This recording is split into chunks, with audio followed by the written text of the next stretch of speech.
Today's podcast is sponsored by Earth and Ocean inspired plant-based Osea Malibu Skincare. You're listening to the Ordinary Vegan Podcast, where we teach you everything you need to know about adopting a plant-based diet full or part-time. Our goal is to empower you to live a long and healthy life. You can find today's show at ordinaryvegan.net or on iTunes. If you have any questions, please send an email to questions@ordinaryvegan.net. Hello, friends, and welcome to the Ordinary Vegan Podcast number 76, Breathing Techniques to Protect and Energize Your Respiratory System with breathing technique specialist Patrick McKeown. If we haven't met, my name is Nancy Montori, and I am the founder of All Things Ordinary Vegan, this podcast, the website, the new cookbook, the Easy 5-Ingredient Vegan Cookbook available on Amazon, and the Ordinary Vegan line of pure CBD oil made from hemp. Before we start, I would like to thank Deb, one of our community members, who sent me a link about today's guest. Because the COVID-19 can cause mild to severe respiratory problems, I continue on my quest to protecting all of you from this virus. And if you get it, I want to make sure you know how to breathe through it. As we all know, most people take breathing for granted, probably because the act of breathing is instinctual and we don't think twice about it. But my guest on this week's podcast is convinced that breathing correctly can change many aspects of your life, and he has a lot of practical tips that can help us all breathe better. So please welcome today's guest, Patrick McKeown. Patrick is a graduate of Trinity College in Dublin.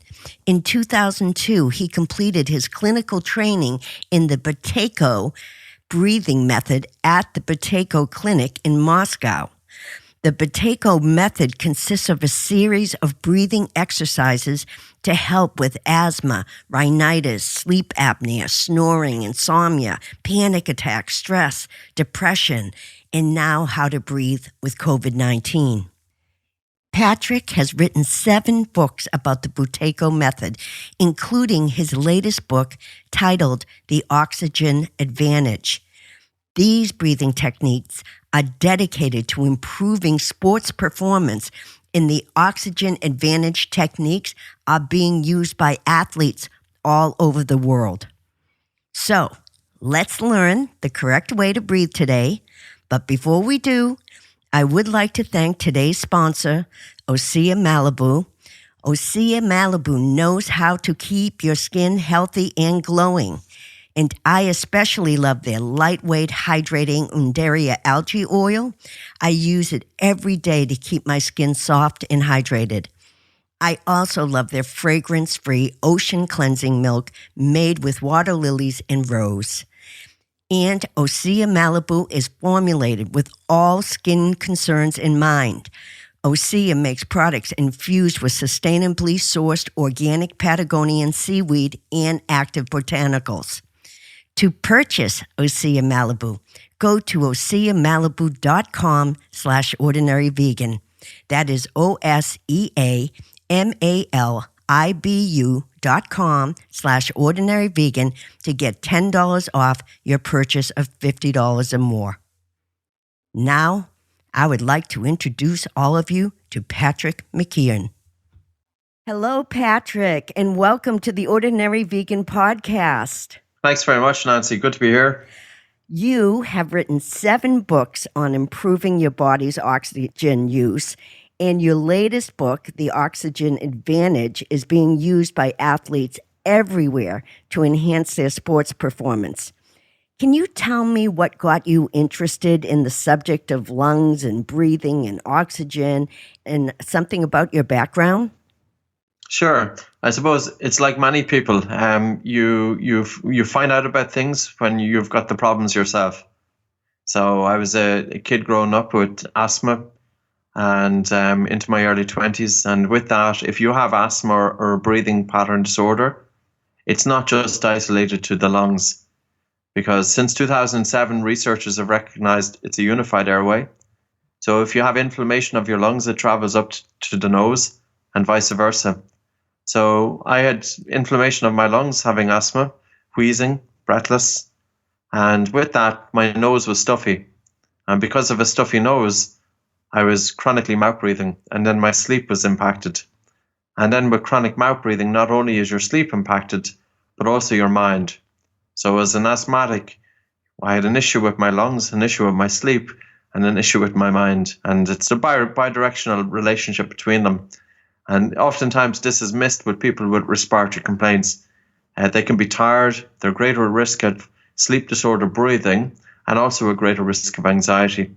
So I came across breathing techniques, more specifically the Buteyko method.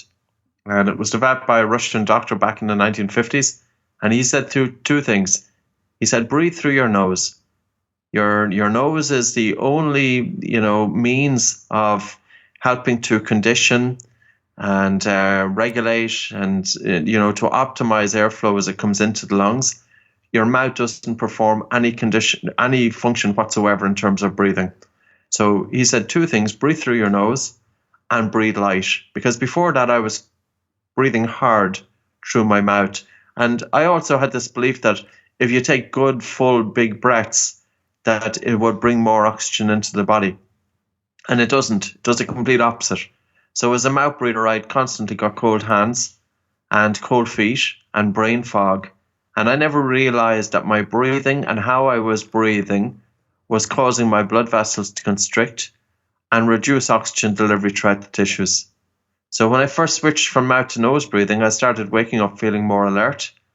My snoring and obstructive sleep apnea I had, but OSA was not diagnosed at the time.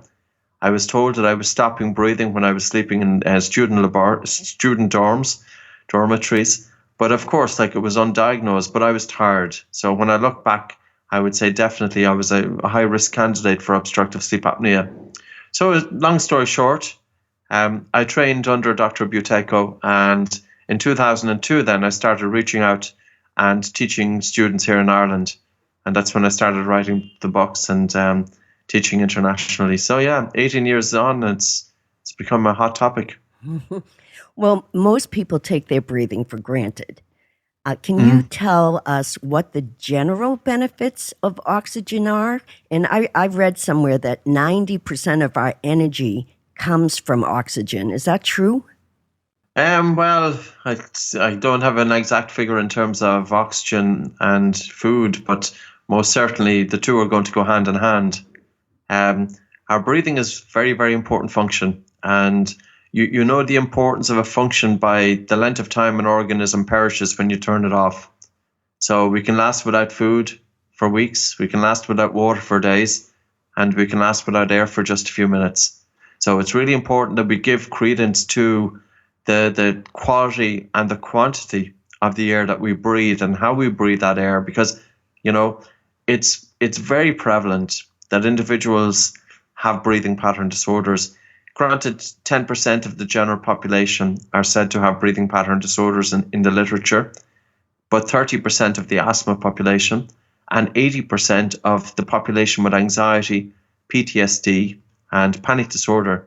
So in certain pockets of the population, breathing pattern disorders are more prevalent. But any of your listeners who wake up with a dry mouth in the morning, they are not waking up feeling alert. There is definitely room for improvement. We should wake up in the morning feeling alert, and our mouth should be moist. We should do physical exercise with our mouth closed. We should have our mouth closed during rest, and our breathing should be light. So in terms of the breath itself, there's so many applications here. You can improve your blood circulation. Cold hands is a very common feature amongst people who have a habit of breathing too much air. Brain fog, poor thinking, agitation of the mind, respiratory complaints. They often have, poor breathing, poor sleep. So when you look at the application here, you're looking at the probably three main functions: emotions, breathing, and sleep, and how each interrelate to one another. If your breathing is off, it's going to affect your emotions, And if your emotions are off, and if you are stressed, it's going to impact your breathing. And if your emotions are off, it's going to impact your sleep, because you cannot sleep deep, and you might twist and turn because your mind is agitated and there's so many thoughts going on in the mind. But if your sleep is off, it's going to impact your emotions. And if your breathing is off, it impacts your sleep. So, Wow. I think we have to look at breathing in terms of, increase oxygen delivery, increase oxygen uptake, increase blood circulation, but also influence the autonomic nervous system to get a balance between the parasympathetic, which is the rest and digest, and the sympathetic branch of the autonomic nervous system, which is the fight or flight. And, bodily systems disturbed by stress. There's a huge wealth of research looking at changing your breathing to a cadence of 6 breaths per minute, and the influence that this can have in improving what's called heart rate variability, which is a measure of vagal tone. So the vagus nerve, you can stimulate the vagus nerve by changing your breathing pattern. You can increase HRV, you can increase and improve what's called the baroreceptors, or pressure receptors in the major blood vessels. So we can influence a lot of functions of the body outside of our control, but we can influence that through our breath. Since most of us are stuck inside, is fresh air the best air for oxygen? Yeah, in terms of oxygen is going to be 21% of atmospheric pressure, so it's going to be the same inside or out. However, there are huge benefits to breathing fresh air, and I would say even sleep with a window open. I have a tendency, I always want to have fresh air coming into a bedroom, and a lot of hotels now that you stay at, if it's third floor upwards, the windows are literally sealed shut. You can't even open them for fresh air. Fresh air is very, very important, because it does help. It's, you have to be looking at the quality of your air and also at the quantity of it. But look at your nose.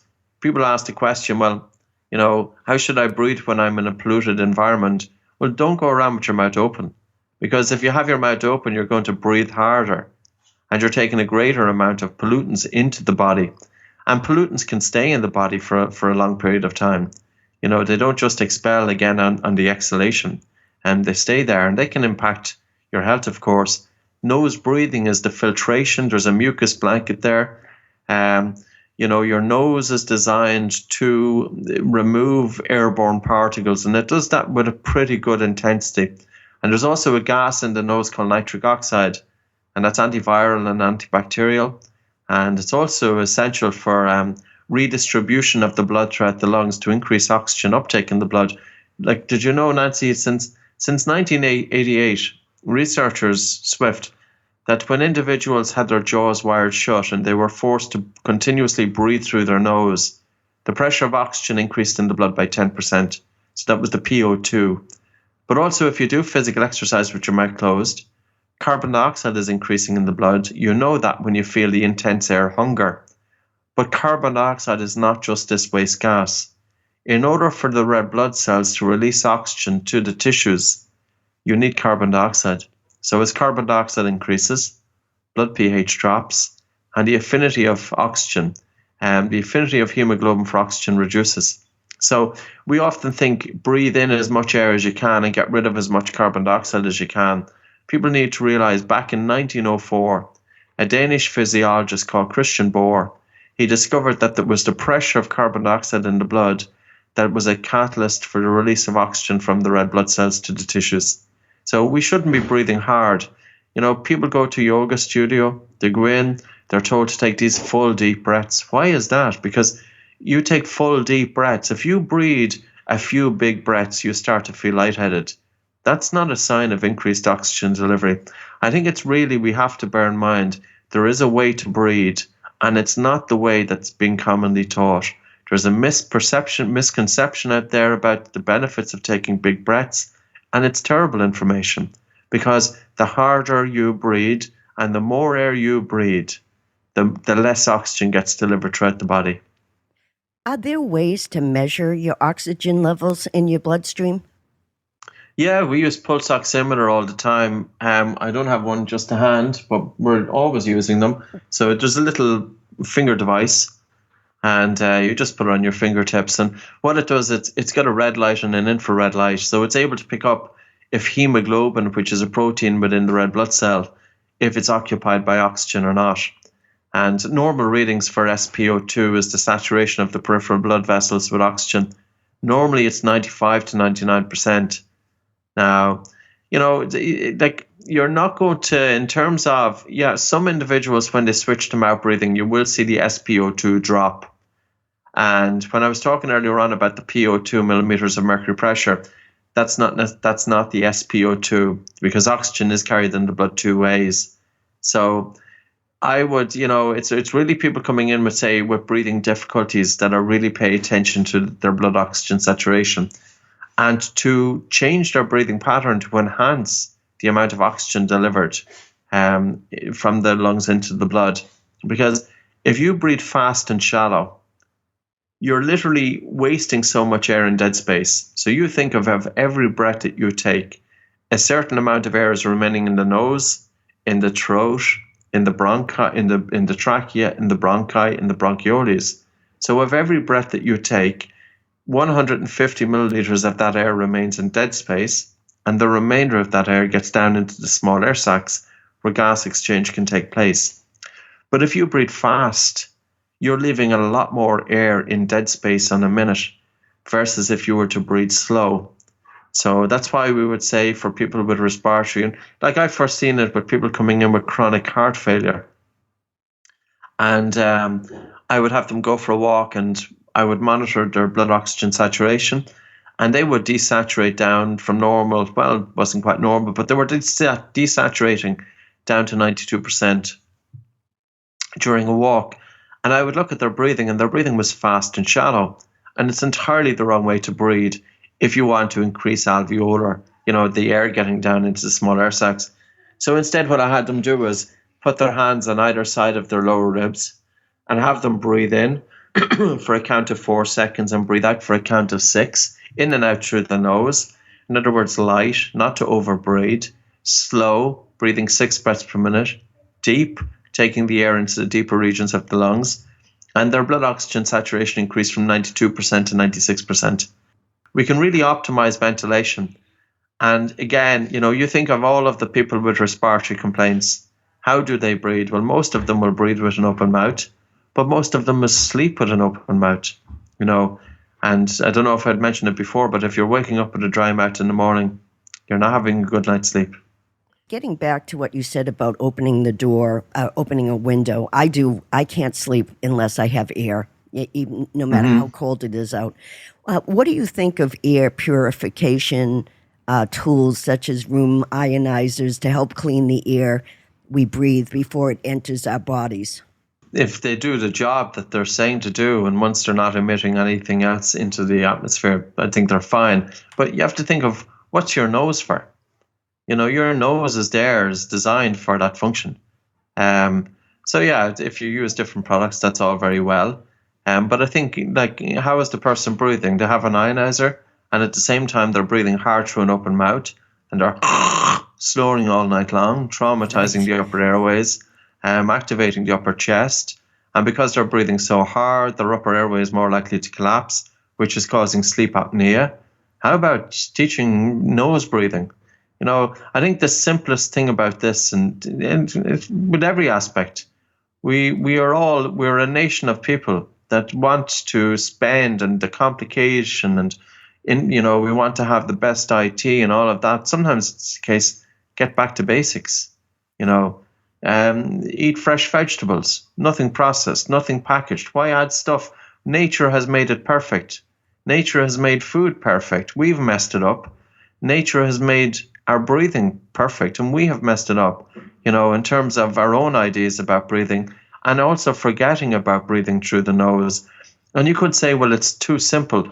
But look at this. We look at the science in this. If you were to Google search slow breathing, Stanford Medical School, and you will see it was only in March of 2017 that researchers, they first identified it in the brain of mice. They said there's a new structure. Well, it's not a new structure, but they identified a new structure in the brain, in the locus coeruleus, and they said that this structure is spying on your breathing. And if you breathe fast, this structure will relay signals of agitation to the rest of the brain. So if you breathe slow, and if you breathe through your nose, you breathe slow, and if you breathe with your diaphragm, you breathe slow. So when you breathe slow, it brings a calmness to the rest of the brain. So how many people know that? It's not just that stress causes our breathing to breathe fast, but fast breathing and mouth breathing also activate a stress response. And with our food, with our breathing, nature has done a pretty good job. Let's start looking after it. Is learning breathing methods more important now than ever because of how COVID-19 attacks the respiratory system? Yes. If you Google search COVID-19, nitric oxide clinical trials. So currently the US government, US researchers are looking into the effect of nitric oxide as an antiviral and, in terms of defending and helping the airways against COVID-19. But your nose has its own source of nitric oxide, albeit the concentration of nitric oxide from the nose wouldn't be as high as it would be if you inhale the gas from an external source.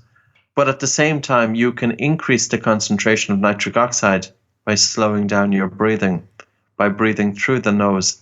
So if you breathe really slowly through your nose, that if you're taking a very soft and a light, slow breath in, and then you're having a very relaxed and a slow, gentle breath out, nitric oxide accumulates in the nose.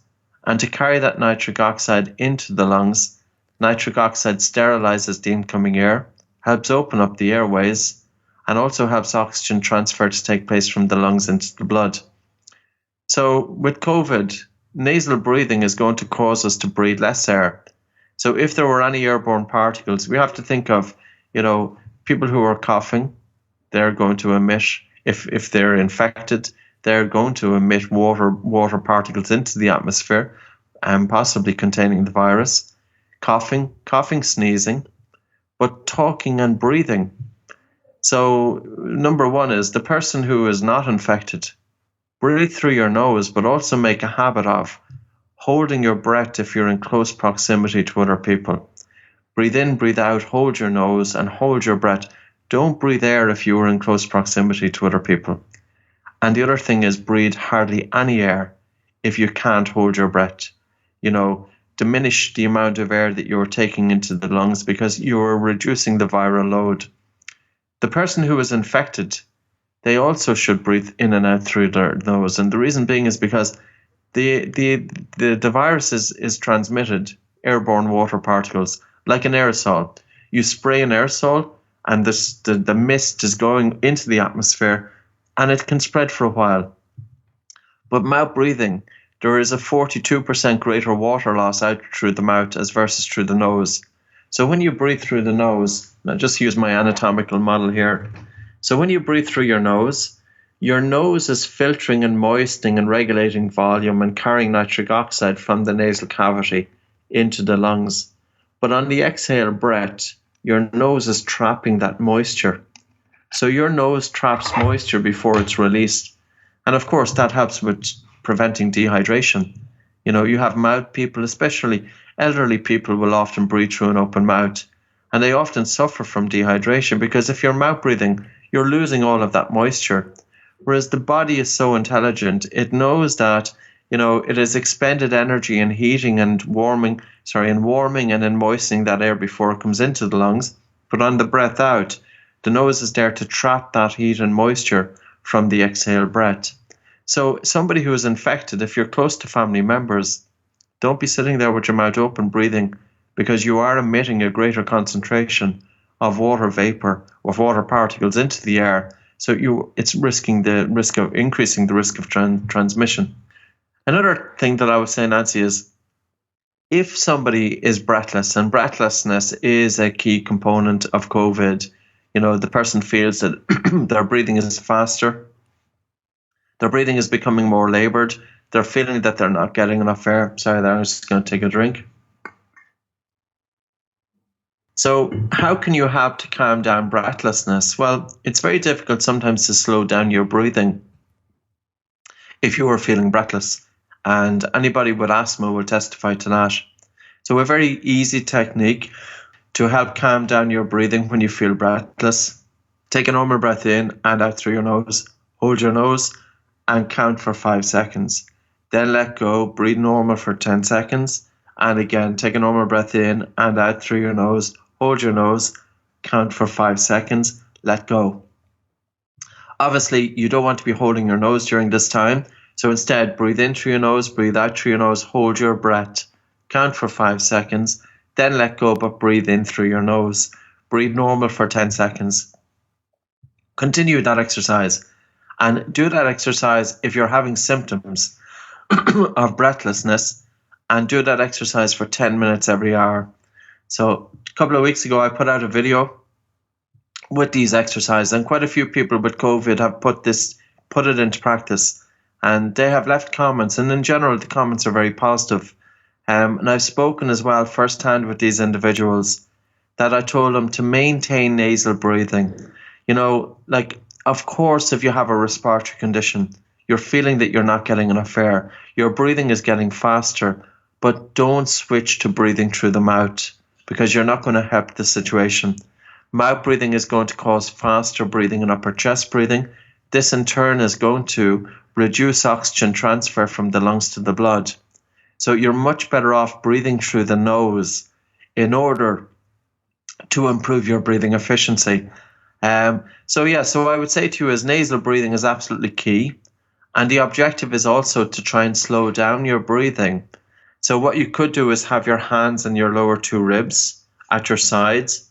And as you breathe in, to feel your ribs gently moving out. And as you breathe out, to feel your ribs gently moving in. Take the air down into the deeper regions of the lungs, but don't breathe hard in the process, because breathing hard is going to cause blood vessels to constrict. So it's a balance between light, slow, and deep breathing. And of course, as I said, if you have breathlessness, it can be difficult to slow down your breathing. So in that instance, breathe in through your nose, breathe out and hold your nose, and hold your breath for 5 seconds, or just hold your breath for 5 seconds. Then breathe normal for 10 seconds. Then breathe in, breathe out through your nose, hold your breath for 5 seconds. Then breathe normal for 10 seconds. And again, you take a breath in through your nose, breath out through your nose, you hold your breath for a count of 5 seconds, then let go but to breathe in. Continue that exercise. Do 10 minutes every hour, or you could even do 10 minutes every half an hour, because the more you can keep your breathing calm, the more you can help to open up the airways, but also you have more control of your breathing. That in order to reduce the feeling of breathlessness, the whole idea is not to take the fast and shallow breathing, because that will only intensify the feeling of breathlessness. So whatever chance you have, generally slow down your breathing, and if slow breathing is proving to be difficult, do breath holding. Well, since we're on the subject, can we break down some of your breathing exercises and methods? For example, how do we train our lungs for sports endurance and energy? How should we breathe to increase our energy in general? So it's a good measurement, is what we call as the Bolt score. We use it in the book. This is a measurement of breathlessness. Anytime there's an issue with the lungs, it will reduce what's called the Bolt score. So what I would say to people is first measure your Bolt score. That will give you some feedback of your breathing at that time. To measure your Bolt score, you need to get a timer and then take a normal breath in through your nose, a normal breath out through your nose. You could pinch your nose or just hold your breath and time it in seconds until you feel the first definite desire to breathe. So when you feel the first definite desire to breathe or the first stress to breathe, let go, but then to breathe in through your nose. So it's not a measurement of the maximum length of time that you can hold your breath for. Instead, it's a measurement of the comfortable breath hold time. Your objective is to have at least a minimum of 25 seconds. And if you have less than 25 seconds, it's indicative of breathing pattern disorders. Now, people with COVID-19, they could have as low as 5 or 6 seconds.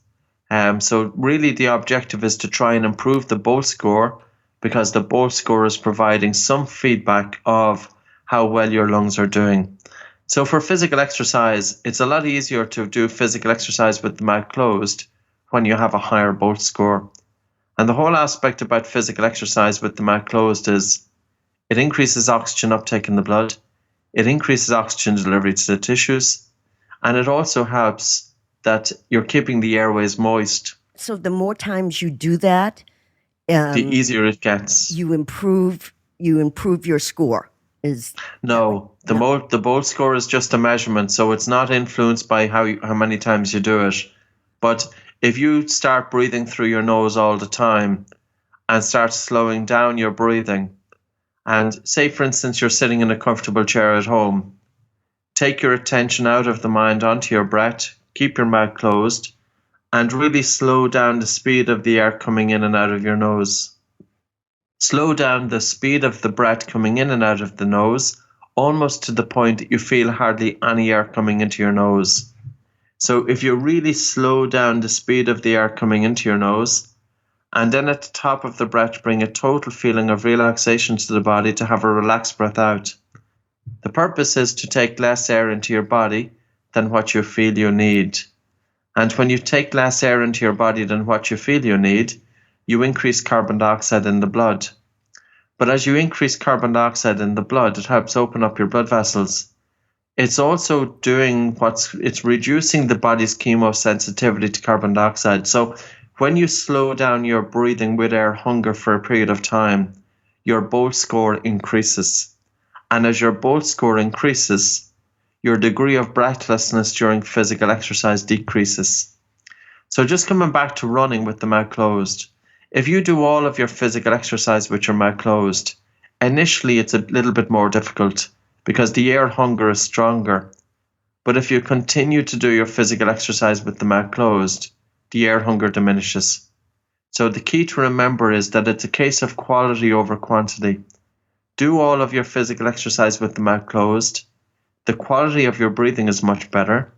And in time, then, your breathing becomes much more efficient. Are there any tricks you can use to try to, remember not to breathe through your mouth? I mean, do you ever put anything over your mouth or? Yes, for children, we put a free children's program on our website, buteycoclinic.com, and all of the children's exercises are free. And the reason being is because 25 to 50% of studied children persistently breathe through an open mouth, and it has a very negative impact on the craniofacial development of the child, the development of their airway, their sleep, and their academic ability. So children who are mouth breathing are more at risk of sleep disorder breathing, and they have 10 times the risk of learning difficulties. And I'm going to give you another statistic. A child who is snoring by the age of 8 and untreated, they have a 40% increased risk of special education needs, 40%. So with children, we get them taping their mouths during the day for about a half an hour a day when they're distracted. We use a tape, I don't have any here, but it's called Myo tape, which is, I may have one here and I can just show you to give you an example. I'm not sure. Yeah. This is just a strip. So this is a tape that we use for the children. I know your listeners can't, but it's a kind of a tape with that surrounds the lips. I see. And I'll demonstrate it because we wanted specifically, how do we get children to train to breathe through their nose? Now, of course, we get them to decongest the nose first of all. And you can decongest your nose by holding your breath. So anytime your nose is stuffy, take a normal breath in and out through your nose and hold your nose. And gently nod your head up and down as you hold your nose. And hold your breath for as long as you can. Then let go, but breathe in through your nose. And if you do that 5 or 6 times, your nose will start opening up. So we show the kids how to decongest their nose first of all. And then we have them wear the tape. So the tape goes like this. You stretch it. This is the child's one, so it's quite small. And it's elasticated, so the elastic tension of the tape brings the lips together. So this way we can have children then, if they're watching television, that they're not just sitting there with their mouth open. That the tape, anytime they forget to breathe through their nose, the tape is going to remind them to breathe through the nose because they feel the tension of that bringing their lips together. And we also have the children wear it then during sleep. Once the child is over 4 or 5 years of age, not younger than that. And it's safe because, the child is able to, like if there was an event or if they had to get sick, it's no problem having the mouth open. For adults, the same. We use myotape to get their lips together. And so I think it's really just an awareness that once you're getting your mouth closed during sleep for 6 or 8 hours, already then you have a large time of your day is with your mouth closed. And people then start to realize it, because if you're breathing with your mouth open for a period of time, it dries out the mouth. And a dry mouth is not the most comfortable. And you're also more likely to be dehydrated. It negatively affects the dental health because, you need saliva as a natural anti-plaque agent. But if you have a dry mouth, there's no saliva there, or saliva is reduced, and you're more likely then to have gum disease, dental cavities, and bad breath. So dental health is also impacted by mouth breathing. That's why the nose comes back to the nose for dental health, for sports, for respiratory conditions, for sleep, and for the mind. So that same exercise is that you should use it to enhance the immune system and strengthen our lungs in general. Is that correct? Well, if you breathe through your nose will put an extra load onto the diaphragm, and that will help to strengthen your breathing muscles. If you want to improve your immune system, or at least defend against airborne viruses, breathing through the nose and breathing slowly is very important. One paper by Matthias Cox, looked at a technique called the Wim Hof method, which involves hyperventilation and breath holding. We don't do the hyperventilation, but we do breath holding. And in that paper, the subjects who were doing breath holding, doing the breathing exercises, when they were injected by endotoxins, which was designed to bring on flu symptoms, fever, headache, breathlessness, etc., the individuals who were injected with the endotoxins, who had been practicing the breathing exercises, were able to resist the flu. So there could be something in this. It's very understudied, because the problem with the breath is that you can't really commercialize it. You can't package it. You can't put it into a bottle. You can't put a patent on it. And as a result, there's not a promise of large financial return. But we can show you how to open up the nose. Like people, you can think of 30% of the United States population have rhinitis. 60 million Americans have rhinitis. And if you have rhinitis, which is a stuffy nose, and that's including hay fever, which is allergic rhinitis, you are 1.8 times more likely to have sleep disorder breathing. So you think of these people, they have a stuffy nose, and their sleep quality is terrible. And since 1923, researchers have known that if you hold your breath, you can open up your nose. But the reason that the information hasn't got out there is because it's a lot easier to sell antihistamines and nasal steroids and nasal decongestants, or to do an operation on the nose. But the problem with the operation is that it increases the risk of empty nose syndrome. And also, I had an operation on my nose in 1994, but nobody told me to breathe through it. So we have to also change the behavior of breathing. So for your listeners, if they want to decongest the nose, try this. Don't do it if you're pregnant. Don't do it if you have any serious medical conditions, any heart problems or any high blood pressure, kidney disease. Don't do it. So if any serious medical conditions, don't do the next exercise. If you're relatively fit and healthy and young, you can do it. The exercise is as follows. Take a normal breath in through your nose, a normal breath out through your nose. Hold your nose to stop breathing, or just stop breathing, and walk around holding your breath, and hold your breath until you feel a fairly strong air hunger, and then let go and breathe in through your nose. Don't do it into the point of an extreme intensity. After you do one breath hold, wait a minute and do it again, and wait a minute and do it again. Do 6 repetitions, and your nose should feel free. So you can open up your nose, you can open up your lungs as well, doing that same exercise, that the bronchioles will have to open up. And if there was any sort of tightness of the lungs there, it can help alleviate that tightness. Can I ask you, you had mentioned earlier about deep yoga breaths. Yes. Why is that not good? Well, if you breathe hard, you're blowing off carbon dioxide and your blood vessels constrict. Like if I said to any person, if I said, listen, take 5 or 10 big breaths into your mouth or nose. So you're taking big breaths. How does it make your head feel? Most people will say that you feel lightheaded and dizzy. Like I have to say, I have absolutely no idea of the insanity of encouraging people to take big breaths. You shouldn't hear anybody breathe during rest. Why are they talking about this? Like, I would never ask my students to take big breaths because I know fully well all it's going to do is cause their blood vessels to constrict and reduce oxygen delivery throughout the body. Yoga is wonderful, and originally yoga was not about taking big breaths. Originally, yoga was about breathing subtle, about breathing light. There's a saying in yoga that your breathing should be so smooth that the fine hairs within the nostrils do not move. There was no mention of breathing hard. And to give you an example, a yoga instructor from Fall City in Seattle, her name is Robin Rottenberg, and she's teaching yoga for 30 years. She's a very well-recognized yoga instructor. But she developed asthma and she developed, I think it's chronic fatigue. And she was applying her yoga and it was helping so much. But then she came across the Buteyko method and it helped her considerably. So she then trained in Ireland with me as a Buteyko instructor. And she spent a few years then going back through the ancient sutras, the ancient knowledge of yoga. And she was coming across that yogis were not telling their students to breathe hard. They were telling their students to breathe subtle. So she wrote a book called Restoring Prana, which I've just put it up on your screen. And you'll see this is a very in-depth book. It's 120,000 words.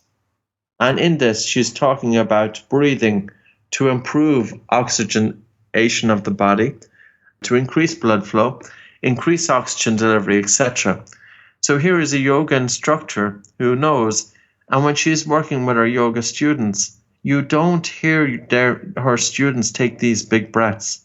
No animal is out there deliberately breathing hard because they have an erroneous belief, a stupid belief, that it's beneficial to take big breaths. And the reason that I say this is because, like, I remember I was doing an exam. This is going back. I did my finals for my degree back in 1997. And I remember being stressed about an exam. And I was already a stressful nature because I was a fast, open mouth breather. So you're already stressed anyway. But the exam, of course, pushes you a little bit more into stress. And I thought it was good to take these big breaths. So I went for a walk and I took these big breaths in the belief that it was beneficial for me. And I walked into the exam lightheaded.